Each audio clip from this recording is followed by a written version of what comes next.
Hey friends, welcome back to the channel. My name's Aaron. Thanks for tuning in. Today I got a quick demo that I want to do for you. It's on how to color up some of those basic open chords down at the end of the neck. And I'm going to be using the G chord today as the chord of choice. And kind of just have three basic steps I want to go over with you. I want to number one, show you how to make a triad, a major triad, if you don't know how to do that. If you do, great. Number two, want to show you how to make a major scale.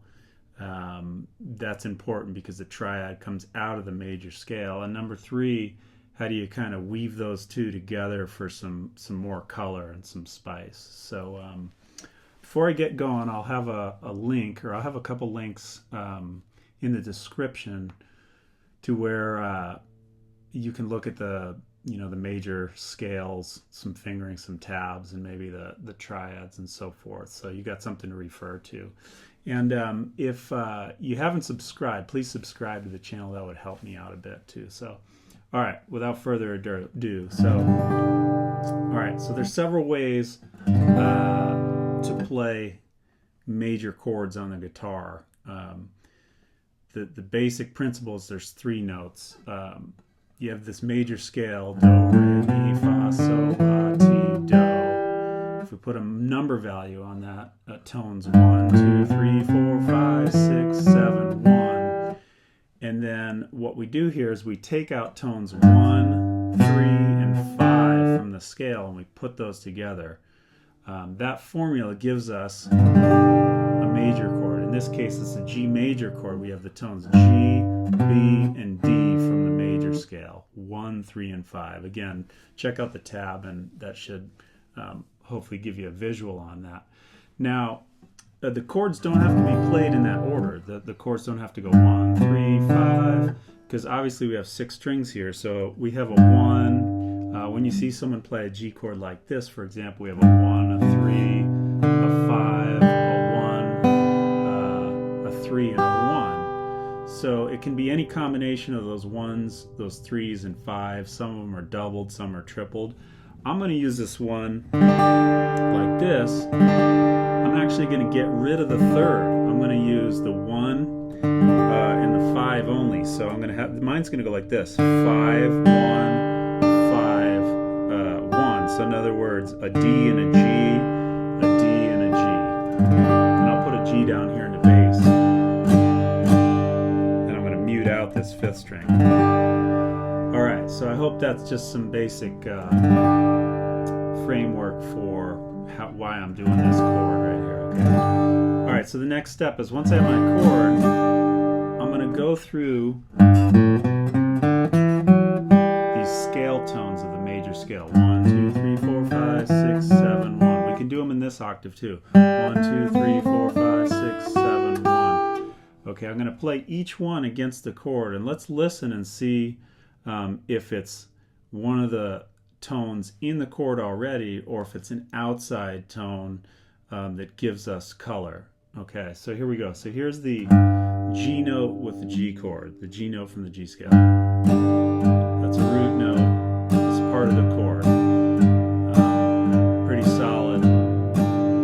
Okay, when we put the second note in now, A note,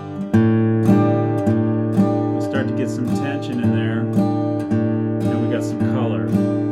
That's not one of the 3 notes in the chord.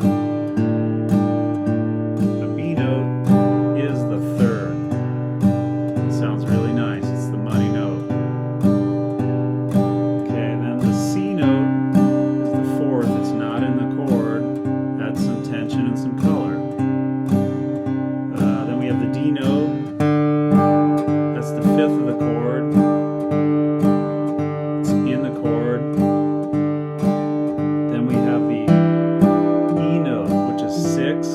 Outside of the chord, add some tension and some color.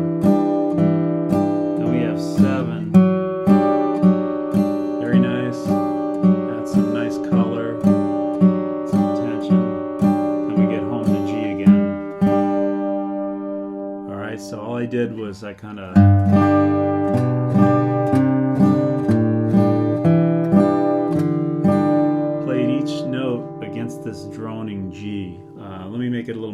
musical like in the beginning.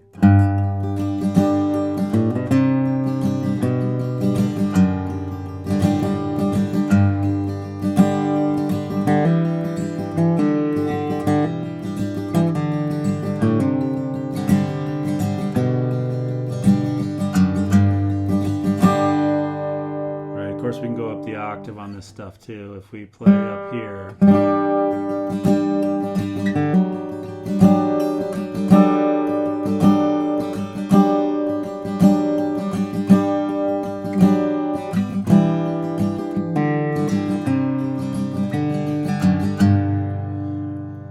okay, so I want you to experiment with, you know, all of those notes from the major chord against the G drum.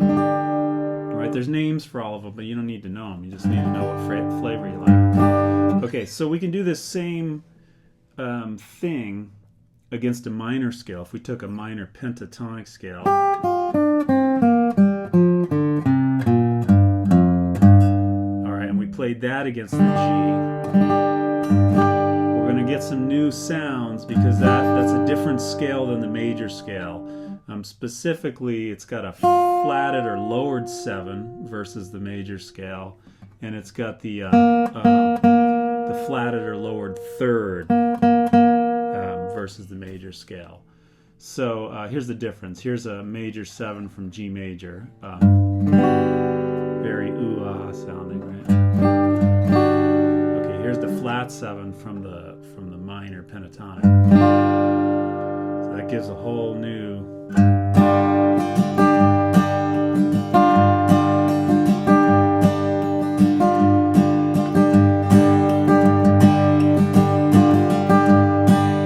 Gives it a whole new flavor and color. Gives it a dominant sound. Okay, if we had the minor 3rd there, now we get a minor triad. Down the octave. So major 3rd, minor 3rd.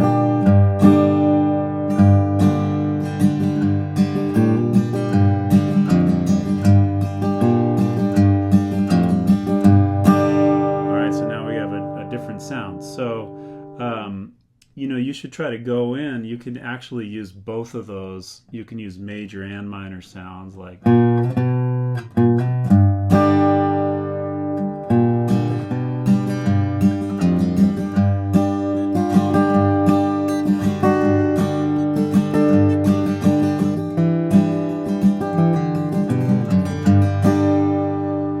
Okay, so same principle though. You're just taking a minor pentatonic scale, you're playing each note against this G sound, and you're seeing what the sum of the scale and the triad, or in this case I'm playing a G5 chord because I'm only playing the root and fifth.